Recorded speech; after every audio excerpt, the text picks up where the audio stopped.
Ladies and gentlemen, welcome to another episode of the Dinner with the Dealer podcast. I'm your host, Art Diller. To the right to me, I have a collective of individuals.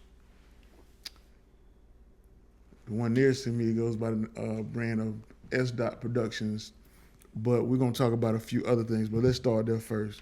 Let's introduce your name and introduce what you all guys do between the three of you guys.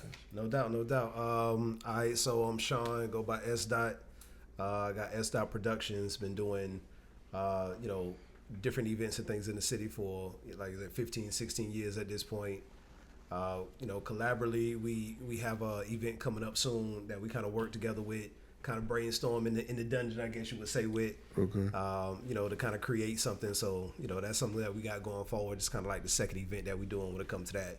So, collectively, that's kind of like what we got popping right now. But, Okay. yeah. Okay. So let's start. I'm going to start from the beginning where Say less. S. Productions, I've seen you do events. When you doing video at one time? Yeah, I still do videography. Still do videography? Okay. Yeah. So for people who don't know, introduce how did that start? Where did that develop from? Yeah, no doubt. Man, that thing started in high school, bro. We got kicked out of a few hotels, a few different, venues that, young 16 and 17-year-olds should not probably have been at. Yeah. But, we was putting together parties like, me and a couple of my partners and whatnot, and, putting together parties from back then. I kind of seen the avenue. I was like, this kind of, you grow up and you start to do different kind of events, but it literally started from, I want to be the one to bring everybody together to turn up or whatever it may be. I want to be the one to kind of get everybody together. Let me find a theme. Let me send the invites. Let me call people up. Let me pull up on this person, that person. So it stemmed from that, man. Just wanting to kind of be that person to do that, and it never left. Okay. Yeah, it never left. I'm still like that to this day, even if I don't want to. I'm still in the mix of being the planner for the family and the events and the businesses, and I don't think you can lose it once you start it. That's true. It definitely stick with you. So through the course of this, tell me, because I know it's been a few different things. I think I've seen you work with artists. Like I said, from events. Give people a little bit more detailed background on from that 2008 to now. Yeah. So, just some of the different events that I like to have, been happy to say I've been a part of or been able to create. We did like step shows. That was a big one back in the day where we did Stomporama step shows right after the original, the original Stomporama came out. And then we got with my man Spencer, who was the one who put that one on. I forgot about Spence. Yeah, I seen him the other day, matter of fact. He's straight, man. But we got with him and he was like, man, I want y'all to do it again. He said, I'm not doing it no more. It's past me, but if y'all want to do it, let's do it. So we did the step shows. We did like some Christmas concerts. That's when I was working with a lot of different artists. Yeah. Flacco came out and supported. P Nice came out and hosted some of the step shows. Kid Joe came out and did his thing a couple times on the DJ end of everything. And the Christmas concerts, which we was giving back money to MCG. So that was a children's foundation. Giving back to HIV and AIDS awareness. And between the different club promotions, just trying to find something different. Something different to bring to the city outside of just the normal vibe, Okay. So right now in the current space, you now have a upcoming event, which is going to be the second installation of it. Is Idlewild Style, correct? Yes, sir. Yes, okay. sir. So tell the people where the idea came from and then what to expect.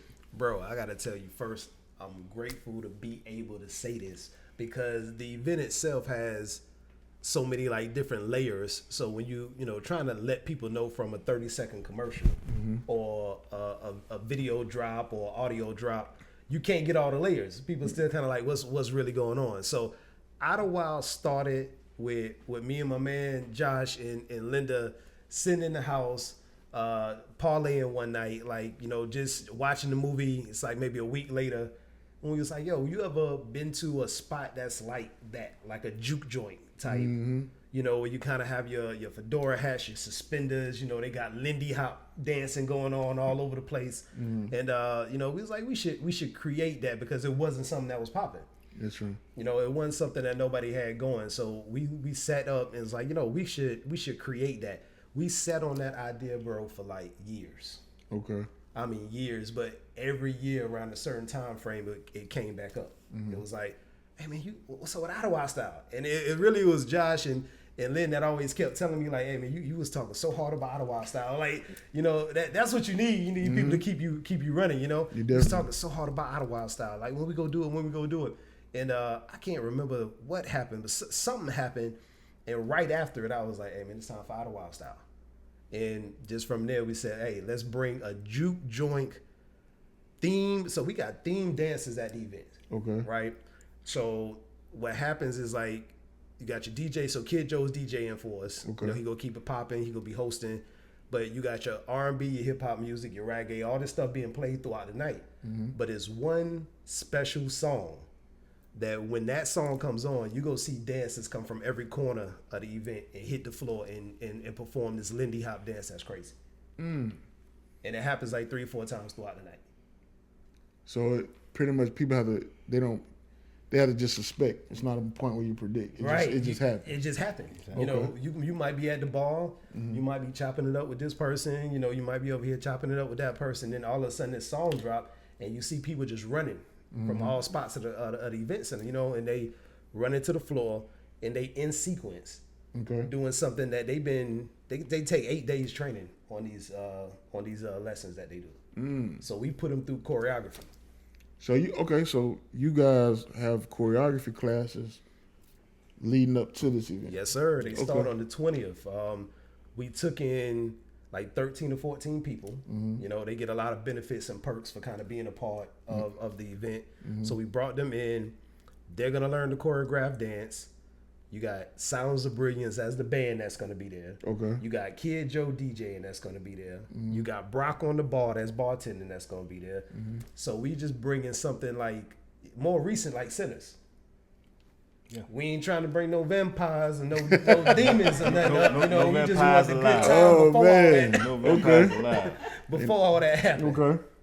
Okay. Cool. All right. So I want to bring Josh in. I want you to explain to me your perspective and your input for this experience for people. Well, my perspective and input is something you never seen, a vibe you already heard of, grown folk event. More, it's saying like some almost like a grown folk cosplay. We get to dress how we want to dress for one night. We get to vibe out. Yeah. We get to chill. You know what I'm saying? Girls get to throw some feathers in their hair. Okay. You know what I'm saying? It's like costume night for adults. Yeah. With great music, great vibe, and no pressure. Okay. You know what I'm saying? It's something we never seen before. Okay. Now that's definitely brand new. I can say I ain't never seen it in all my years. But I think it's seen a lot of them. Yeah, I done seen a lot, but it's smooth though. Yeah, and they try to provide a little something for somebody, a little ambiance. You know what I'm saying? A few drinks, a little something to eat. Yeah. They come with the ticket. Okay. And the ticket come with respect because you pay a little bread to come to be there. Yeah. You're not coming for no. You know what I'm saying? You come for no extra. Yeah. Definitely classy targeted. Like, you know, the people that want to do this type of event, the ones that want to be like, yo, we don't ever dress up and go somewhere. I hear that a lot. You know, we don't never get a chance to dress up and go somewhere. Yeah, that's true. You got to put on an event that allows you to do that, but still allow you to like turn up.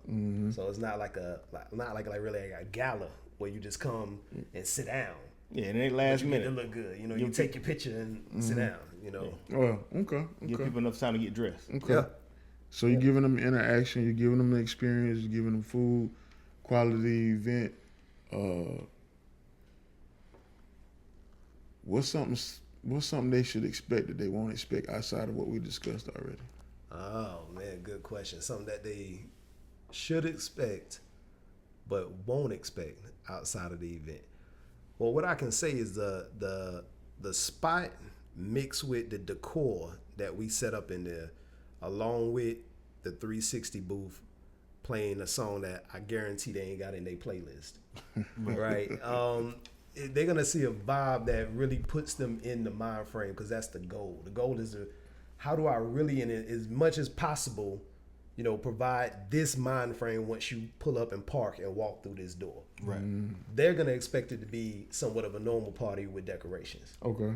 They're going to see the vibe from the time they walk there to the time they leave. They're going to think they're in the 40s. You feel?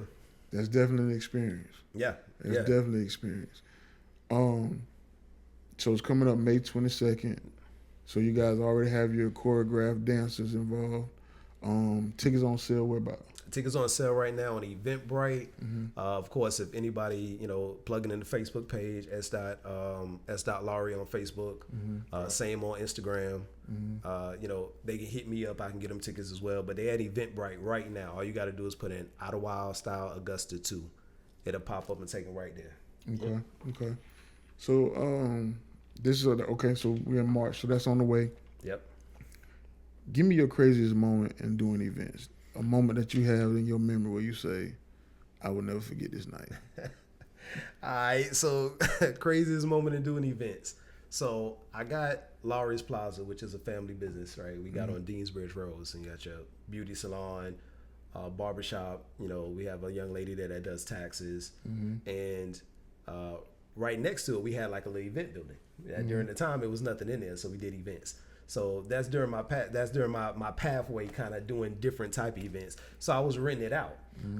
My man Sellers did a couple of events actually at that spot when he was young. It's young Sellers, the young Sellers, Jig Sellers. Yes. He did a couple joints there, but so I rented it out to a bisexual couple, right? Okay. So they would have parties, which include all members of what I found out later is called the family, right? So the family, that's what I was told. Okay. So I would have to come close up. I rented out, so 3 a.m, I would have to come close up. That's when they leave it. So they used to be so lit out there at 3 o'clock in the morning, right? And everybody asks you the same question. Are you in the family? Are you part of the family? Like what you see what I'm saying? Now you feel what they was asking me, right? So and I'm like, what? Yo, it got to the point where it was so bad, bro. Like they weren't disrespectful, but everybody shot they shot, bro. You know what I mean? I was talking about, and I was like, yo, I used to go in the back room and had like a little mini office. It was like small as hell, so I ain't really like to be cramped in. But man, I would sit there for 45 minutes to an hour till everybody left, and then I would go lock up, man. But that was one of the craziest joints, man, because they used to get like they have parties, like they party like that community. They get all the way partied up, man. So.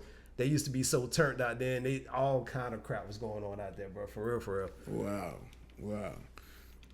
So I know y'all on your second installment. What do you see? What do you envision, or what do you foresee that you want to see happen with this event past May 22nd? Yeah, we want to continue to do these events, man. Like we may potentially add different elements, to it as it goes forward, but.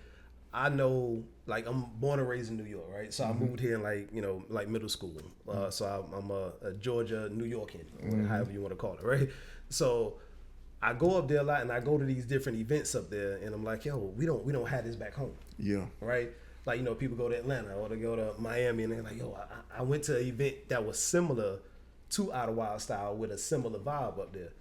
And when I say it was crazy, so I want to give it, here in Augusta, you want to give things opportunity and time to develop, So after the second one, as people catch wind, because again, exposure, letting people know what's going on, what the event's about. I want to do a 3rd, 4th, and 5th event when it comes to the Idlewild Style theme. Okay. And then even branch out to doing it in some different areas, because other than when I went to New York that one time, I haven't seen it anywhere else. Okay.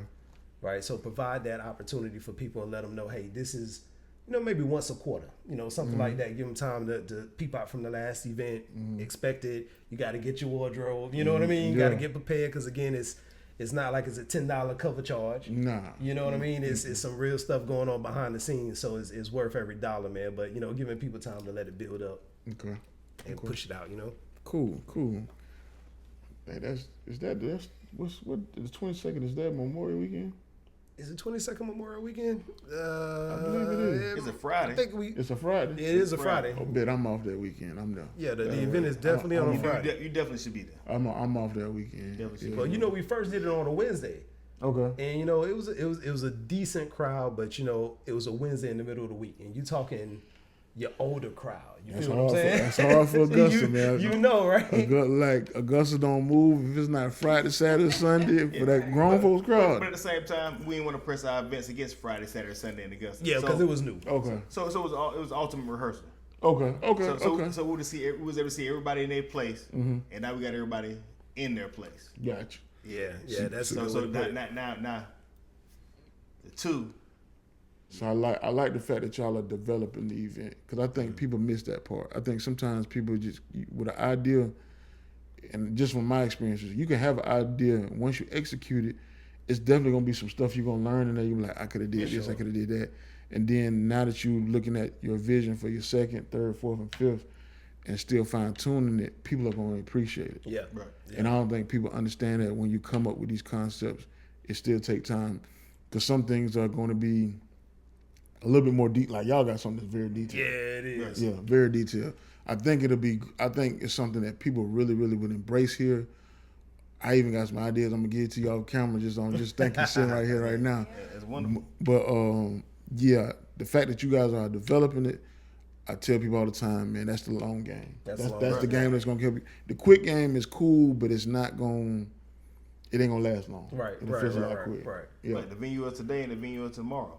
Yeah. We gotta see past it. Yeah. You know what I'm saying? Hey, we basically we look forward to running out of space. That's always the goal. There you go. That's always the goal. Yeah. Definitely. Right, and like your shirt, you got the Outcast shirt on. That's all. I threw this on. Yeah. That's my fan. I'm a fan. That's the Idlewild guys right there. Oh yeah. I definitely understand what it is. Yeah. We are, man. We got Rubens and Augusta. What we talking about? Yeah. Rubens. Yeah. I forgot about Rubens. This is little babies. Yep. Yeah, we worked with a few, during the last one, we worked with a few, like Nia the Hat Maker. She was working with us and making sure she was getting people fitted with the fedoras. As long as they gave her that time for the build custom, she do some foul work.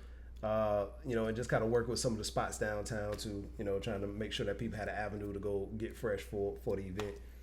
Have y'all worked with any tailors? We have so my man Calvin Black he's one of the managers at Dillard's right now working there. Okay. And he was opening up early to get people tailored. Okay. Through that avenue. But, of course, that's through that corporation. I would love to rather work with more of an independent, like a small business, independently owned business. You familiar with Keith Jones? Nah. Keith Jones, he does tailored suit. Really, he do all kind of anything you really want at this point. But he definitely do tailored suits, tuxedos. I done bought several pieces from him. Word. I done bought, sports jackets. I got some tux from him. I got shoes, whatever. Yeah. So that might be somebody you definitely want to talk to. And I definitely That's good look. Yeah. He's off of Fierce Ferry Road. But, and then let me see, this is March. So, yeah, you got time. We'll probably tap in and go get fitted. But that'll be something that y'all may be able to connect with him on as well, too, because he does all types, It's not just one particular type of suit. Whatever you really want, he can make it happen. Yeah. We definitely go get with him there because Jones and any other vendor that participate with us, we're down to advertise you and whatever you want to do. Yeah. That is the big thing, bro. Getting the network and just work with people, and if I can provide something for you, you can provide something for me. We make this thing do what it's supposed to do, and then you can blow it up. You can blow it up, and then you can, like you say, run out of space quick. Yeah, that's definitely always a goal. Yep. Anything you want to leave the people with? Man, for me, just make sure y'all get these tickets for Idlewild Style. Like I say, it's an event and an experience that's gonna be unreal. So May 22nd, Central Station. The tickets are up right now on Eventbrite. Follow the page Idlewild Style Augusta 2 on Facebook. But it's just like, hey, let's keep these events up. And like people always say, man, we bring the events. We need people to come check the events out. If it's worth it, trust me, you'll be back for the next one, and you can help people continue to bring stuff to the city and make it bigger. Yeah. All right, ladies and gentlemen, this is another episode of Dinner with the Dilla podcast. We out.